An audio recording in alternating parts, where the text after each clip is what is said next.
En este video, profundizamos en las últimas peticiones conmovedoras de presos. Desde la comida favorita del monstruo que atacó a una monja hasta la petición de morir diferente. Únase a nosotros mientras descubrimos los últimos deseos de aquellos que caminaron por el oscuro camino del crimen. El espantoso asesino de la familia de Johnny Frank Garrett. La vida y la trágica muerte de Johnny Frank Garrett continúan siendo objeto de intenso debate y especulación, envueltas en un velo de misterio que persiste hasta el día de hoy. Nacido en la víspera de Navidad, el 24 de diciembre de 1963, Garrett se convertiría en una figura controversial en la historia criminal de Texas.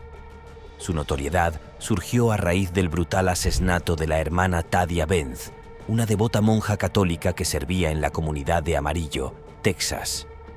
En 1981, cuando apenas contaba con 17 años de edad, Garrett fue señalado como el responsable de un crimen particularmente atroz que conmocionó a la comunidad local: la violación y posterior asesinato de la hermana Tadea, una religiosa de 76 años que había dedicado su vida al servicio de los demás. La proximidad geográfica jugó un papel crucial en la investigación, ya que el crimen tuvo lugar en la Convención de San Francisco, establecimiento que se encontraba prácticamente frente a la residencia de Garrett, un detalle que inmediatamente captó la atención de los investigadores y aumentó las sospechas sobre su participación. Tras su arresto, los acontecimientos se desarrollaron con una rapidez que algunos considerarían precipitada, culminando en una pronta condena. El proceso judicial que siguió fue extenso y complejo, y a pesar de recibir inicialmente un indulto temporal, Garrett fue finalmente sentenciado a la pena capital. El caso tomó un giro dramático en 1992 cuando, incluso después de una intervención directa del Papa Juan Pablo II solicitando clemencia, la sentencia de muerte fue ratificada. La controversia en torno al caso se intensificó considerablemente cuando surgieron alegatos sobre la posible inocencia de Garrett y se presentaron evidencias de que podría sufrir de un trastorno de personalidad múltiple, consecuencia de un traumático historial de abuso infantil. Sus defensores argumentaron fervientemente que la condena se sustentaba en evidencia poco concluyente y procedimientos legales cuestionables. El desenlace llegó el 11 de febrero de 1992, cuando Johnny Frank Garrett, con apenas 28 años, fue ejecutado mediante inyección letal. En sus últimas horas, eligió como última comida un simple helado, un detalle que algunos interpretaron como un reflejo de su juventud truncada. Si bien los registros oficiales sostienen que Garrett no realizó una declaración final, existen testimonios que aseguran que sus últimas palabras fueron: «Me gustaría agradecer a mi familia por amarme y cuidarme. El resto del mundo puede besar mi siempre amado trasero». Una declaración que combina gratitud hacia sus seres queridos con un último acto de desafío hacia el sistema que lo condenó. El legado del caso Garrett persiste como un testimonio inquietante de las complejidades inherentes al sistema de justicia penal y sus potenciales deficiencias. Décadas después de su ejecución, continúan surgiendo voces que defienden su inocencia y cuestionan la validez de su condena. La historia ha captado la atención de cineastas y documentalistas, quienes han explorado exhaustivamente los detalles del caso a través de diversas producciones audiovisuales, manteniendo vivo el debate sobre si la justicia fue verdaderamente servida o si el caso de Garrett representa uno de los errores más trágicos en la historia del sistema judicial estadounidense. Número 10. Jeffrey David Matthews. El viaje de Jeffrey David Matthews al corredor de la muerte comenzó con un crimen trágico y brutal que sacudió los cimientos de su comunidad hasta sus raíces más profundas. Nacido el 28 de septiembre de 1972 en un entorno aparentemente normal, Matthews se vería posteriormente involucrado en uno de los asesinatos más espantosos que la región había presenciado. El fatídico 27 de enero de 1994, junto con su cómplice Tracy Dyer, Matthews ejecutó un plan que cambiaría irrevocablemente múltiples vidas. La pareja había trazado meticulosamente un esquema para robar a Otis Earl Short, el anciano tío abuelo de Matthews, en lo que inicialmente pretendía ser un simple robo doméstico. Sin embargo, La situación tomó un giro mortífero cuando Matthews, empuñando una pistola calibre 45, disparó deliberadamente a Otis en la cabeza. La violencia escaló cuando Dyer, en un acto de brutalidad paralela, atacó salvajemente a la esposa de Otis, Minnie, infligiéndole graves heridas al cortarle la garganta. Después de saquear la residencia, llevándose consigo una cantidad sustancial de dinero y un arsenal de armas de fuego, los perpetradores abandonaron la escena del crimen, dejando tras de sí un rastro de devastación. Otis yacía sin vida y Minnie gravemente herida, aunque posteriormente fallecería por causas naturales no relacionadas con el ataque. La investigación posterior reveló una red de evidencia incriminatoria que rápidamente señaló a Matthews como el autor del crimen. Los investigadores descubrieron el arma homicida enterrada en las proximidades de su residencia, junto con medicamentos recetados sustraídos de la escena del crimen que fueron encontrados en su posesión. A pesar de que Dyer, quien inicialmente recibió una sentencia de cadena perpetua sin posibilidad de libertad condicional, posteriormente se retractó de su testimonio alegando la inocencia de Matthews, el peso de la evidencia acumulada ya había sellado el destino legal de Matthews. A lo largo de los años siguientes, el caso de Matthews atravesó un laberinto de apelaciones legales, cada una más desesperada que la anterior, pero el veredicto final permaneció inmutable. Finalmente, Matthews enfrentó su destino en la penitenciaría estatal de Oklahoma, donde fue ejecutado mediante inyección letal a la edad de 38 años. En sus momentos finales, mostró una compostura sorprendente, expresando gratitud hacia su familia por su inquebrantable apoyo, e incluso mantuvo su sentido del humor hasta el final, bromeando irónicamente sobre la ausencia de una llamada de último minuto del gobernador. Sus últimas palabras, una peculiar mezcla de humor negro y sincera gratitud, proporcionaron una última ventana hacia la compleja personalidad de un hombre enfrentando su propia mortalidad.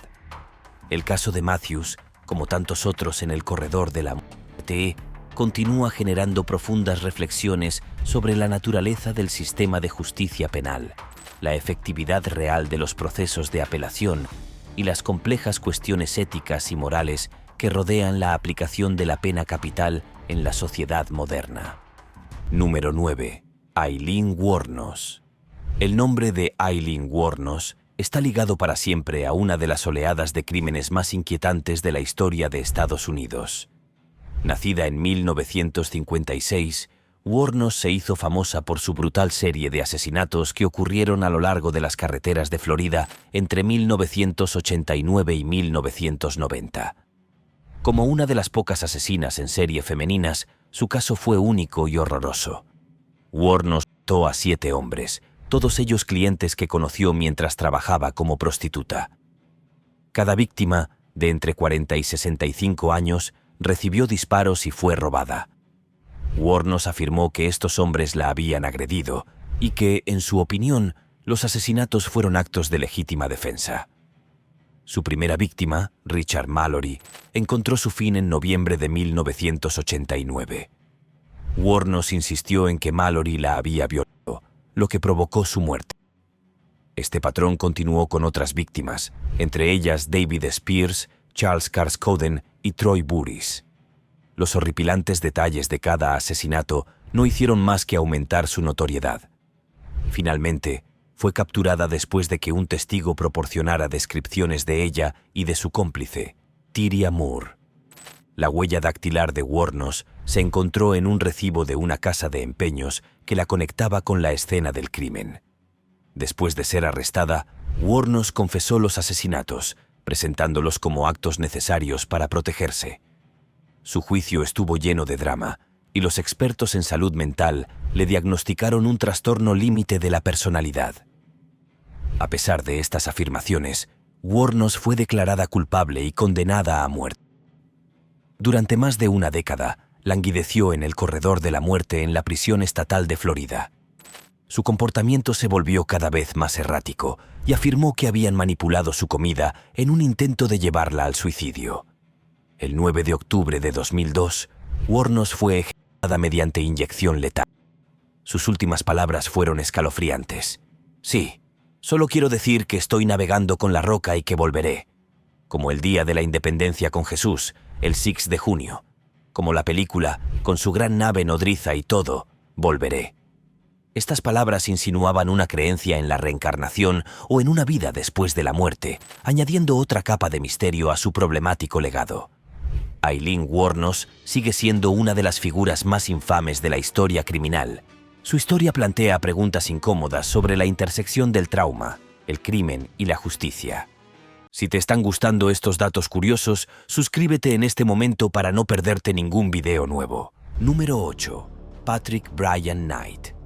El nombre de Patrick Brian Knight está asociado con un brutal doble asesinato que conmocionó a la comunidad de Amarillo, Texas, en 1997. Nacido en 1968, la vida de Knight dio un giro oscuro cuando él, junto con su cómplice Robert Bradfield, cometió un crimen impensable el 27 de agosto de 1991. Las víctimas fueron Walter y Marianne Werner, una pareja de unos 50 años que fueron secuestrados de su casa. Knight y Bradfield encerraron a los Werner en su sótano y les exigieron dinero antes de llevarlos a un lugar remoto en el campo. Allí, la pareja fue obligada a arrodillarse ante Knight, quien fríamente les disparó a ambos en la nuca. El asesinato fue un acto de violencia impactante y Knight no mostró remordimiento mientras regresaba a su remolque y dormía. Después de matar a los Werner, la investigación rápidamente desenredó los detalles del crimen, lo que llevó a la confesión de Knight. Llevó a las autoridades a los cuerpos de las víctimas y Bradfield fue sentenciado posteriormente a 2 cadenas perpetuas por su papel en los asesinatos. A pesar de su culpa, Knight parecía desconectado de la realidad de sus acciones mientras esperaba su ejecución. El 26 de junio de 2007, Knight fue ejecutado por inyección letal a la edad de 39 años. Justo antes de su ejecución, hizo una declaración final inquietante. Dije que iba a contar un chiste. La muerte me ha liberado. Ese es el chiste más grande. Me lo merezco. Sus palabras fueron seguidas por una extraña afirmación. No soy Patrick Brian Knight y no pueden detener esta ejecución ahora. A medida que se acercaban sus últimos momentos, Knight parecía luchar con sus emociones. Sin embargo, sus palabras tenían menos que ver con la búsqueda de la redención y más con enfrentar su destino inevitable. Su ejecución marcó el final de un capítulo doloroso para la familia Werner, trayendo una sensación de cierre a una comunidad que había sido atormentada por sus crímenes. Número 7. James Edward Smith. La vida de James Edward Smith dio un giro oscuro y retorcido que finalmente condujo a un crimen impactante y una última petición aún más extraña antes de su ejecución. Nacido en Kentucky en 1952, el viaje criminal de Smith comenzó en marzo de 1983, cuando, armado y enmascarado, entró en la Union Life Insurance Company en Texas, con la intención de robar. Dentro, se enfrentó a Deborah Renee Wilson, que estaba en el mostrador contando dinero, y le exigió que le entregara el efectivo. Cuando Wilson buscó refugio detrás de un archivador, Smith se agitó más. Larry Don Rojas, el gerente del distrito, se acercó a la ventanilla para cumplir con la orden, pero Smith le ordenó que volviera a la ventanilla. Sin previo aviso, Smith le disparó a Rojas en el pecho, matándolo instantáneamente. Después del asesinato, Smith huyó, pero pronto fue detenido después de que un grupo de oficinistas y transeúntes lograran atraparlo en un estacionamiento cercano.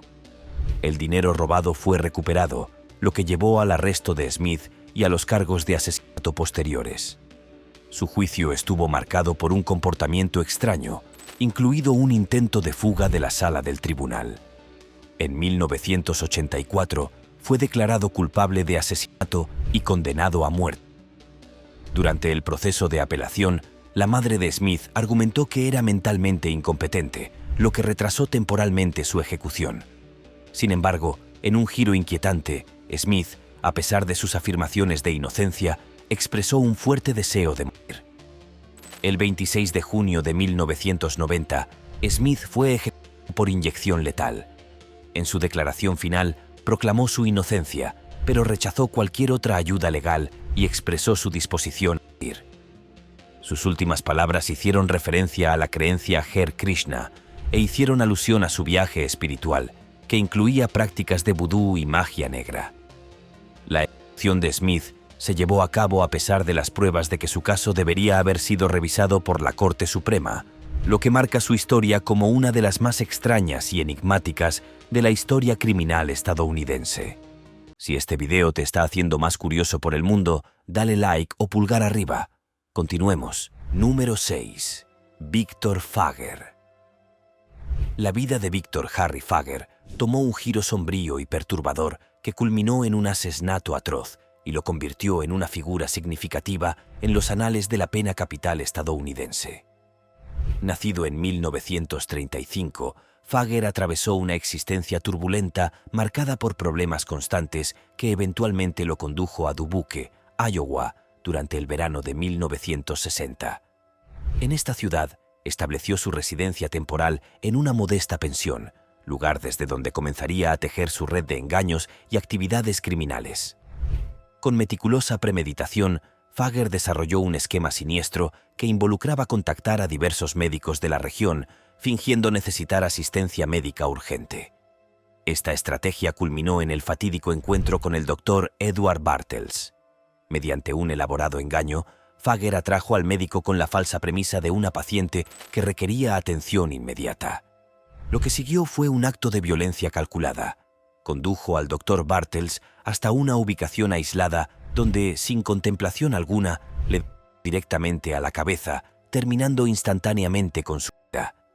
La fuga de Fager llegó a su fin en Birmingham, Alabama, cuando cometió el error de intentar vender el vehículo de su víctima. Durante la investigación subsiguiente, las autoridades desentrañaron el verdadero motivo detrás del asesinato: la búsqueda desesperada de sustancias controladas. En un intento por desviar la atención, Fager fabricó una elaborada historia sobre un supuesto cómplice, un adicto procedente de Chicago, a quien señaló como el verdadero perpetrador. Sin embargo, esta narrativa se desmoronó rápidamente ante la ausencia total de evidencia que la respaldara. Tras ser encontrado culpable del asesinato, Fager fue sentenciado a la pena capital. Su equipo de defensa, respaldado por el gobernador de Iowa, Harold Hughes, emprendió una campaña exhaustiva por la clemencia, llegando incluso a apelar directamente al presidente John F. Kennedy para la conmutación de la sentencia. No obstante, sus esfuerzos resultaron infructuosos cuando Kennedy rechazó definitivamente la solicitud, sellando así el destino de Fager. Después de un período de reclusión en Leavenworth, Kansas, fue trasladado a la penitenciaría estatal de Iowa en Fort Madison para aguardar su ejecución. En sus últimas horas, Fager realizó una petición final que resultaría profundamente simbólica y perduraría en la memoria colectiva. Solicitó como última comida una única aceituna que aún conservara su hueso. Su explicación para esta peculiar solicitud reveló una dimensión filosófica inesperada. Expresó su esperanza de que un olivo brotara de su tumba como símbolo eterno de paz. Esta última petición, aparentemente simple pero cargada de significado, reflejaba la complejidad de sus creencias y pensamientos finales. Fager fue ejecutado en la horca el 15 de marzo de 1963. En un giro final particularmente inquietante, las autoridades descubrieron posteriormente el hueso de la aceituna en su bolsillo, un último acto de desafío, o quizás de esperanza que añadió un epílogo perturbador a su historia. Número 5. William Bonin. William George Bonin, también conocido como el asesino de la autopista, dejó una marca horrible en la historia estadounidense con su serie de asesinatos sádicos. Entre mayo de 1979 y junio de 1980, Bonin cometió al menos 21 asesinatos contra jóvenes varones, muchos de los cuales eran autoestopistas, escolares o prostitutos. Sus víctimas, que normalmente tenían entre 12 y 19 años, eran descritas como delgadas y pálidas, lo que encajaba en el patrón de la escalofriante selección de víctimas de Bonin. Una vez que secuestraba a sus víctimas, las dominaba, las torturaba y las atacaba sexualmente antes de matarlas. Su arma preferida era a menudo el estrangulamiento, utilizando las camisetas o la ropa de la propia víctima. El método de tortura de Bonin se intensificaba con cada crimen, revelando un placer creciente y horrible por causar dolor. A veces obligaba a las víctimas a beber ácido clorhídrico o las empalaba con picahielos. La brutalidad de sus crímenes parecía no tener límites. El disfrute sádico de Bonin se hizo evidente en sus descripciones de los actos. Cuando Bonin se enfrentó a su ejecución el 23 de febrero de 1996, hizo una petición inusual. Para su última comida, Bonin pidió 2 pizzas grandes, 3 pintas de helado y 3 paquetes de Coca-Cola. Esta comida extravagante llena de alimentos azucarados e indulgentes parecía casi fuera de lugar dada la gravedad de sus crímenes. Muchos lo vieron como un reflejo de la falta de remordimiento de Bonin y su incapacidad para comprender la gravedad de sus acciones. En su entrevista final, Bonin afirmó que no podía controlar su impulso de matar y negó cualquier responsabilidad por el dolor que causó. Sus últimas palabras fueron igualmente distantes, sin mostrar arrepentimiento ni reconocimiento de sus víctimas. La historia de William Bonin es un ejemplo escalofriante de un hombre desconectado del sufrimiento que causó incluso en sus momentos finales. Número 4. John Henry Ramírez. John Henry Ramírez, a la edad de 38 años, cometió un asesinato tan brutal que perseguiría a la comunidad durante años. La noche del crimen, atacó a Pablo Castro, un empleado de una tienda de conveniencia de 46 años. Mientras Castro estaba sacando la basura, Ramírez le cortó la garganta y lo apuñaló 25 veces en un acto de violencia sin sentido por tan solo $1.25. Ramírez había estado en una borrachera durante 3 días y su crimen fue parte de una serie de robos llevados a cabo con 2 mujeres. El horrible asesinato no solo dejó devastada a la familia de Castro, sino que también conmocionó a la comunidad local. El caso de Ramírez se vería envuelto en batallas legales durante años con largas demoras y un proceso de justicia lento. Sin embargo, durante este tiempo, Ramírez experimentó una profunda transformación. Encontró consuelo en su fe y se convirtió en el centro de su vida.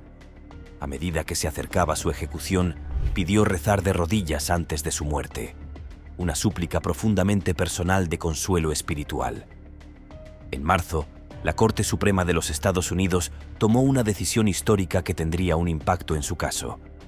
El tribunal dictaminó que los presos condenados a muerte podrían tener a sus asesores religiosos presentes y tocarlos durante su ejecución. Esta sentencia cambió el panorama de cómo se maneja el cuidado espiritual durante las ejecuciones. A medida que se acercaba el último día de Ramírez, su asesora espiritual, Dana Moore, estuvo a su lado, ofreciendo una oración por la paz. Después de la oración, Ramírez se volvió hacia la familia de Pablo Castro, que observaba a través de una ventana con sinceridad. Expresó su pesar diciendo: «Espero que esto les ayude a encontrar un cierre». Continuó expresando amor por su propia familia y diciendo: «Solo sepan que luché una buena batalla y estoy listo para irme». Cuando la inyección letal comenzó a hacer efecto, Ramírez roncó brevemente antes de quedarse quieto. Fue declarado muerto 14 minutos después, marcando el final de su turbulento viaje de la violencia a la redención espiritual. La historia de Ramírez plantea preguntas profundas sobre la capacidad de cambio y las complejidades del sistema de justicia penal, especialmente en lo que respecta a cuestiones de fe y los momentos finales de una vida condenada. Número 3. Jean Hathorne. La vida de Jean Hathorne tomó un camino oscuro y retorcido que lo llevó a un crimen brutal y una petición final inusual que capturó la atención del público. En octubre de 1984, Hathorne y su cómplice, James Lee Bethard, idearon un escalofriante plan para asesinar a los miembros de la familia de Hathorne y asegurarse una herencia de $150,000. Entre sus víctimas se encontraban el padre de Hathorne, Jean Sr., su esposa, Linda, y su hijo adolescente Marcus. ¿El motivo? La codicia y el deseo de poseer la riqueza de la familia. Sin embargo, la trama se desenmascaró rápidamente cuando los investigadores descubrieron que el padre de Hathorne había cambiado su testamento, privándolo de la herencia. Para engañar a las autoridades, Hathorne colocó colillas de cigarrillos y cabellos humanos afroamericanos cerca de la escena del crimen, pero la investigación pronto lo apuntó de nuevo y fue arrestado. En su juicio, Hathorne intentó echarle la culpa a Bethard, alegando que era un simple espectador. Bethard, en un juicio separado, fue condenado, manteniendo su inocencia hasta el final. Hathorne, por otro lado, siguió apelando su condena, citando el abuso de su padre como la razón de sus acciones violentas. A pesar de sus esfuerzos, la apelación de Hathorne fracasó. Mientras esperaba su ejecución, hizo una impactante última petición: que su cuerpo se convirtiera en alimento para peces y se lo dieran a los peces de colores como parte de una instalación artística. Hathorne afirmó que su petición era una declaración contra la pena capital, una forma de criticar el sistema. El artista Julian Born Marco Evaresti fue reclutado para llevar a cabo el plan, que implicaba congelar el cuerpo de Hathorne y dárselo a los peces. Sin embargo, la apelación de Hathorne tuvo éxito y su sentencia de muerte fue conmutada por 3 cadenas perpetuas. En consecuencia, su extraña petición fue abandonada. El caso de Jean Hathorne sigue siendo un ejemplo inquietante de cómo la violencia, la disfunción familiar y el sistema de justicia penal pueden cruzarse con su extraña petición, que ofrece una visión escalofriante de su estado mental perturbado mientras enfrentaba las consecuencias de sus acciones. Número 2. Frank Atwood. El caso de Frank Atwood es uno que provoca escalofríos en la columna vertebral y deja una profunda sensación de inquietud, ya que involucra el secuestro y asesinato de una niña inocente de 8 años, Vicky Lynn Hoskinson, cuya vida fue truncada de manera brutal y sin sentido. En 1984, en un día de septiembre que parecía cualquier otro en la tranquila comunidad de Tucson, Arizona, Vicky, con la inocencia propia de su edad, se dispuso a realizar una tarea tan simple como dejar una tarjeta de cumpleaños en un buzón cercano. Lo que debería haber sido un breve paseo se convirtió en una pesadilla cuando, trágicamente, fue secuestrada por Atwood.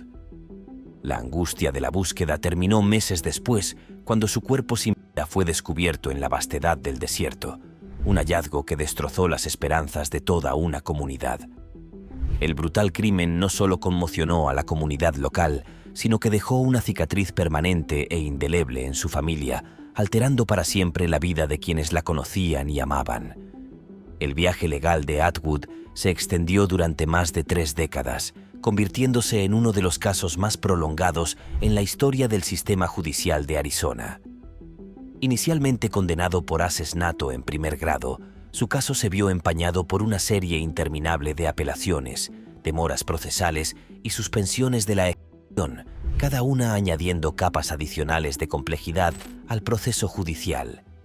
Su ejecución se detuvo temporalmente en múltiples ocasiones debido a diversas complicaciones con el proceso de inyección letal, mientras el reloj seguía corriendo inexorablemente y el destino de Atwood pendía de un hilo en el corredor de la muerte. Después de pasar largos años enfrentando su sentencia, la última petición de Atwood añadió un giro inesperado que levantó sospechas y generó debate. Ante la disyuntiva de ser con inyección letal o gas letal, Atwood sorprendió a las autoridades al solicitar específicamente ser ejecutado con gas nitrógeno en lugar del habitual gas cianuro, argumentando que este método sería menos doloroso considerando su debilitante lesión en la espalda que le causaba un sufrimiento constante. Esta petición poco convencional no solo añadió una capa adicional de complejidad al ya frustrante y tenso debate sobre los métodos de ejecución, sino que también generó discusiones éticas sobre los derechos de los condenados en sus últimos momentos. Sin embargo, a pesar de sus argumentos y peticiones, su solicitud fue finalmente denegada y Atwood fue ejecutado mediante inyección letal el 8 de junio de 2022, cuando contaba con 66 años de edad. En sus últimos momentos, Atwood, quien había encontrado un profundo consuelo en la fe ortodoxa griega durante sus años de encarcelamiento, estuvo acompañado por un sacerdote que le brindó apoyo espiritual hasta el final. Sus últimas palabras, pronunciadas con una serenidad sorprendente, reflejaban una compleja mezcla de resignación ante su destino y una esperanza inquebrantable en la misericordia divina. El caso de Atwood permanece como un testimonio perdurable que pone de relieve los numerosos desafíos éticos y prácticos que existen en la actualidad en torno a la pena capital en Estados Unidos, así como las complejidades multifacéticas que implica la realización de ejecuciones, particularmente cuando los reclusos solicitan métodos poco ortodoxos para enfrentar su destino final. Número 1. Thomas Douglas Arthur. Thomas Douglas. La historia de Arthur es una saga legal compleja y conmovedora, marcada por acusaciones de asesinato por encargo, condenas reiteradas y una insistencia en la inocencia que se extendería durante décadas. Arthur fue condenado por el asesinato de Troy Wicker en Alabama en 1982. Se dijo que el crimen fue el resultado de un asesinato por encargo en el que Arthur fue contratado por Judy Wicker para matar a su marido después de que ella tuviera una relación extramatrimonial.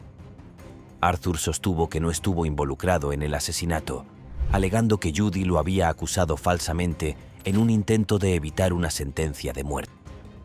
Las batallas legales de Arthur estuvieron llenas de giros. Sus 2 primeras condenas fueron revocadas y una tercera condena en 1990, y uno se mantuvo. A lo largo de los años, las fechas de su ejecución se pospusieron repetidamente y su caso se convirtió en un símbolo de la naturaleza prolongada y a menudo enrevesada de los casos de pena de muerte. Cuando se acercaba la fecha de su ejecución final en 2017, Arthur hizo una solicitud impactante. Pidió ser ejecutado por un pelotón de fusilamiento, citando una lesión grave en la espalda que, según él, haría que la inyección letal fuera demasiado dolorosa. Argumentó que la muerte por fusilamiento sería menos agonizante, pero su solicitud no fue concedida. En cambio, Arthur fue ejecutado por inyección letal el 26 de mayo de 2017, a la edad de 75 años. Su solicitud de un pelotón de fusilamiento puso de relieve los problemas éticos y prácticos que rodean los métodos de ejecución, añadiendo otra capa de complejidad a un tema ya de por sí controvertido. El estudio de caso de Thomas Arthur es un sombrío recordatorio de los desafíos que rodean la pena de muerte, los retrasos legales y las complejidades del sistema de justicia penal, lo que lo convierte en un capítulo sorprendente en la historia de la pena capital estadounidense. Nos vemos en el próximo video.